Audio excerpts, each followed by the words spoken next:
শয়তান জিদান বন্ধু এই কাকে এক পয়লা শুরু করে তার কথা এই যে কথা বলতে পারে আমি ওনার উপরে কষ্ট করে দেব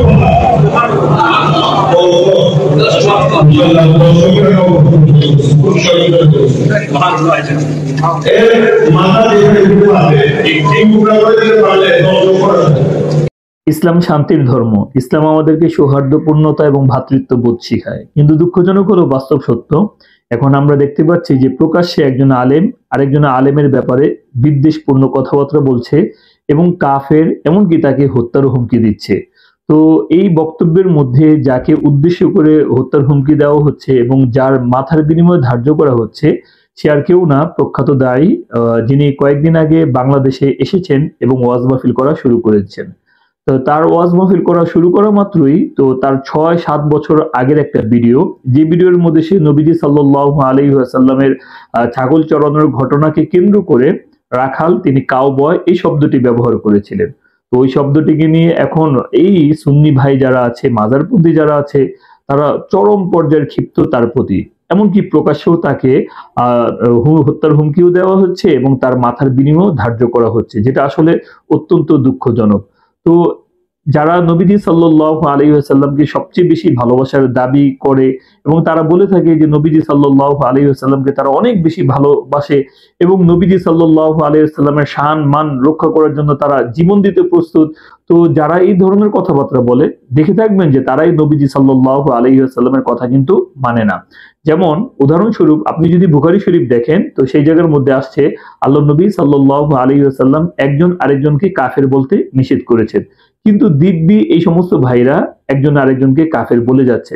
যেমন বুখারী শরীফের মধ্যে এসেছে আল্লাহর নবী বলেন, ইদা ক্বালা রাজুলু লি আখিহি ইয়া কাফির ফাকাদ বাআ বিহা আহাদুহুমা।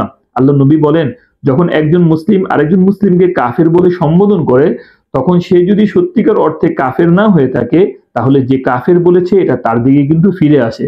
তাহলে এই হাদিসের মধ্যে আল্লাহর নবী স্পষ্ট বলে দিয়েছেন যে একজন মুসলিম যেন আরেকজন মুসলিমকে যেন কাফের বলে সম্বোধন না করে।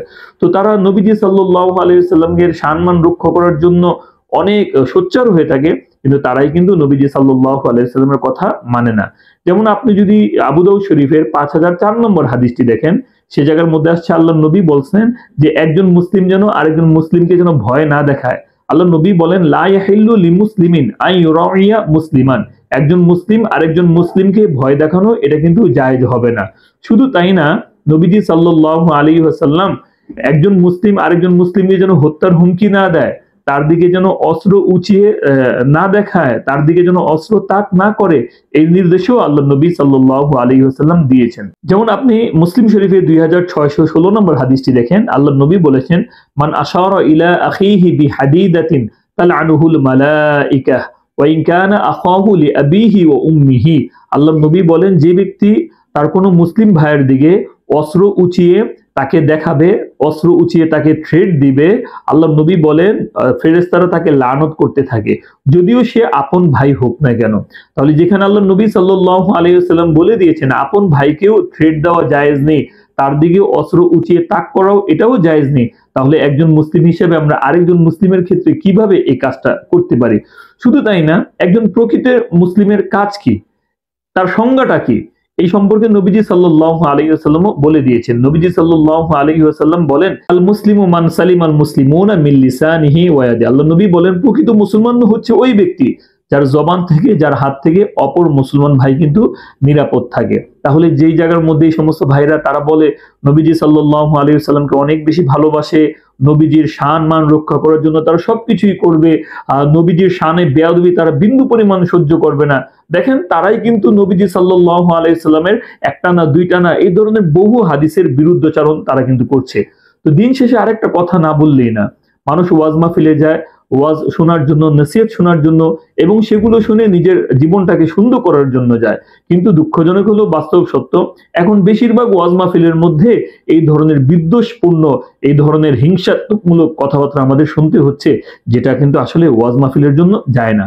তাছাড়া এখন পাবলিক প্লেসের মধ্যে, ইন্টারনেটের যুগের মধ্যে এইভাবে যদি প্রকাশ্যে একজন মুসলিম আরেকজন মুসলমানকে যদি আমরা হত্যার হুমকি দিই, তারা মাথার বিনিময়ে যদি আমরা ধার্য করি, তাহলে এগুলো দেখে কিন্তু আওয়াম যারা আছে সাধারণ মানুষ যারা আছে তাদের কাছে কি মেসেজ যাবে। এবং এগুলো দেখে কিন্তু নাস্তিক মুরতাদ বেঈমান যারা আছে তারা কিন্তু হাসার সুযোগও পেয়ে যাবে। এজন্য আপনি যদি সত্যিকার অর্থে নবীজি সাল্লাল্লাহু আলাইহি সাল্লামকে ভালোবাসেন, তাহলে নবীজি সাল্লাল্লাহু আলাইহি সাল্লামের নির্দেশ মানতে হবে, তার হাদিসেরও কিন্তু আপনার অনুসরণ করতে হবে। কিন্তু শুধুমাত্র হিংসাত্মক ভাবে, বিদ্বেষমূলক ভাবে এই ধরনের কথাবার্তা বলা, যে সে নবীজির শানে বেয়াদবি করেছে এই জন্য কাফের হয়ে গেছে, তাকে হত্যা করো, তার মাথার বিনিময়ে নিয়ে আসো, আমি এত টাকা ধার্য করলাম, তাকে হত্যা করলে এত টাকা পুরস্কার দেওয়া হবে, এটা কিন্তু আসলে ইসলাম শিক্ষার সাথে যায় না। এটা কিন্তু নবীজি সাল্লাল্লাহু আলাইহি সাল্লামের ভালোবাসার সাথে যায় না। তো আল্লাহ তাআলা আমাদের সকলকে এই ধরনের কর্মকাণ্ড করা থেকে হেফাজত করুক, এবং একজন মুসলিম আরেকজন মুসলমান ভাইয়ের প্রতি এই ধরনের বিদ্বেষমূলক কথাবার্তা বলা থেকেও আমাদেরকে হেফাজত করুক।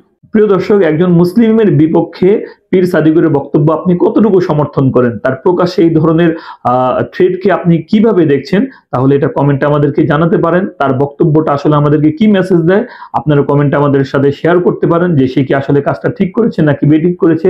আমরা এটা নিয়ে চিন্তা করতে পারি, যাতে করে আমাদের চিন্তার পরিধি যেন আরো বিস্তৃতি হয়। আপনারা সকলেই আমাকে জানাতে পারেন। সেই পর্যন্ত সকলেই ভালো থাকবেন, সুস্থ থাকবেন। আসসালামু আলাইকুম ওয়া রাহমাতুল্লাহ। আর পাশাপাশি আমাদের ভিডিওটি দরকারি মনে হলে অবশ্যই আমাদের ভিডিওটি শেয়ার করবেন।